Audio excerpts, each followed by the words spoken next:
Alors, je m'appelle Claude, je suis marié à Anne. Nous avons 3 enfants et 4 petits-enfants, donc 4 charmantes petites filles. Nous habitons le canton de Fribourg. J'ai été touché par la grâce en 1981 où j'ai donné mon cœur à Jésus. Et c'était un jour merveilleux, une joie ineffable. Mais la vie n'est pas un fleuve tranquille et nous avons tous nos histoires de vie, d'épreuves, de circonstances diverses et variées. Et justement, à ce propos, j'aimerais vous raconter un épisode de ma vie que je n'oublierai jamais. C'était le 13 décembre 1989. Nous étions contents d'arriver à la fin de cette année après bien des situations éprouvantes, tant sur le plan économique que sur le plan de la santé et même sur le plan spirituel. Nous étions criblés comme le froment. Mais malgré tout, confiants en l'avenir et me rappelant ce verset, le malheur atteint souvent le juste, mais l'Éternel l'en délivre toujours. Donc revenons au récit. Je rentrais d'une séance avec l'architecte qui m'annonçait d'importantes plus-values concernant les problèmes que nous rencontrions avec notre construction. C'était aux alentours de 21h30, 22h. Une nuit claire, un temps sec.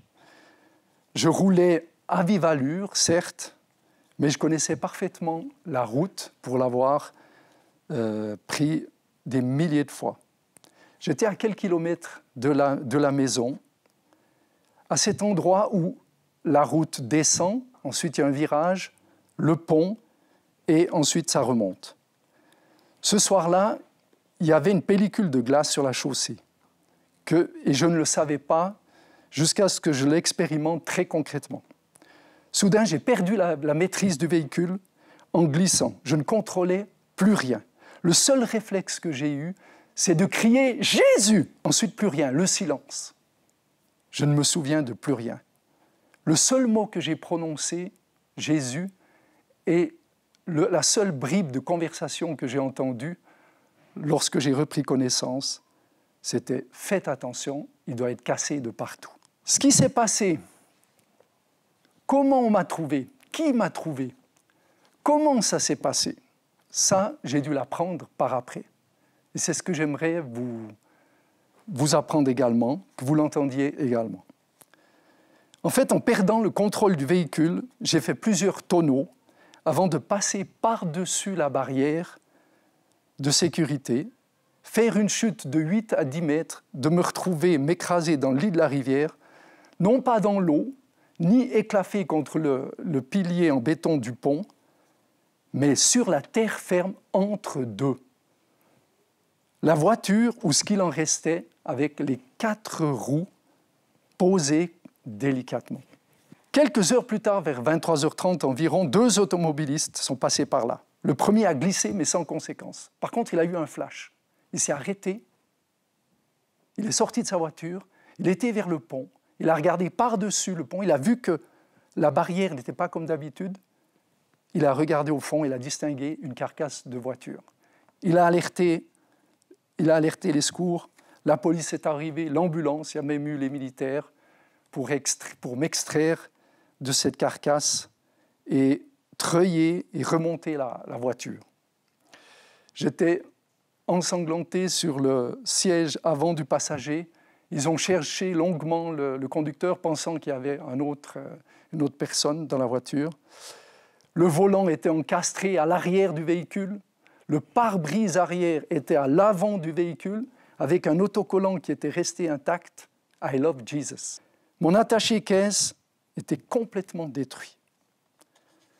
Celui qui m'a trouvé, ainsi que l'autre automobiliste, sont allés avertir mon épouse, parce qu'ils ont appris où j'habitais, et la porte était restée, était ouverte, la porte n'était pas fermée à clé, et ils sont rentrés dans la chambre à coucher, ils ont essayé de réveiller mon épouse, et ils lui ont dit « Madame, votre mari a eu un accident, tout va bien, c'est pas grave, mais on aimerait que vous veniez avec nous. » Ma femme, Anne, elle me dit « Non, mon mari, il est à côté de moi, il est là. » Ah non, il n'est pas là. Alors, elle s'est souvenue que elle avait lu un verset juste avant de se coucher, un verset du calendrier biblique. Et ce verset disait « C'est par tes bontés qu'on jouit de la vie, c'est par elles que je respire encore.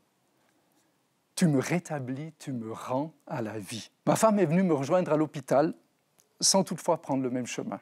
Des examens ont lieu, beaucoup d'analyses, persuadés que les médecins que j'avais des multiples fractures, lésions internes, externes.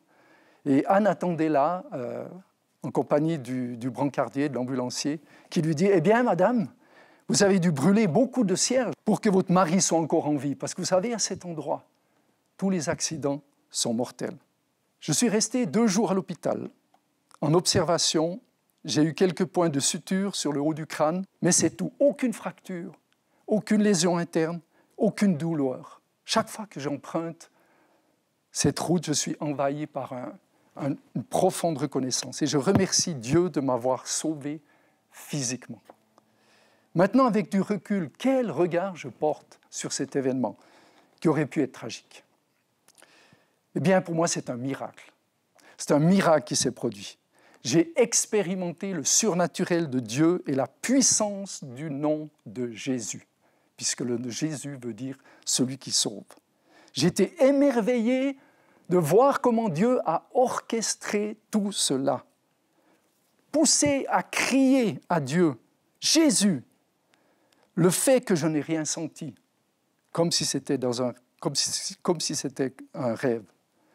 J'ai l'impression que les anges ont transporté ma voiture pour atténuer le choc et le flash de cette personne qui venait justement à cet endroit au bon moment, le timing de Dieu. Et ce verset, un simple verset d'un calendrier biblique, qui devient tout à coup un rhéma, une parole vivante, puissante, vivifiante pour une situation particulière et qui apporte la paix surnaturelle à mon épouse. J'ai été sauvé par grâce, par le moyen de la foi en ce nom puissant qui est Jésus. Et j'aimerais vous dire que Jésus, aujourd'hui, Jésus continue à sauver.